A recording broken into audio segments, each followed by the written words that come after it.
Ерөнхийдөө Бурхны шинд юу гэж үздэг вэ гэхээр одоо жаргал зовлон яг хүн ямар үйл хийн яг түүнтэй харгалзан одоо үр дүн гарч байна. Уг шалтгаангүй одоо жаргал зовлон гарна гэж бол байхгүй гэж үздэг. Тэгэхээр Бурхны шинийн энэ сургаал ном гэдэг байгаа бол яг зовлонгийн шалтгаан болсон энэ буруу сэтгэлийг учир шалтгааны үүднээс дарах арга зам байгаамаа. Мөн дээрээс нь одоо зарим өвчин ороох, өвчний шалтгаан эднэр одоо ад доо юм уу, гадны тийм хорлолын шалтгаантай одоо сүл дороодсон байдаг юм уу, тийм шалтгаантай байх юм бол хичнээн эмчилгээ хийлгээд бас үр дүн багтаа байдаг гэж үздэг.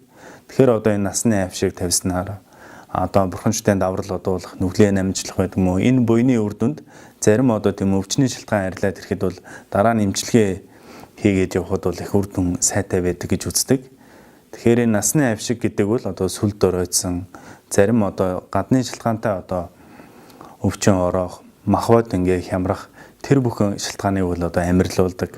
Дээрээс нь одоо их тарны эсний зан үйл байна.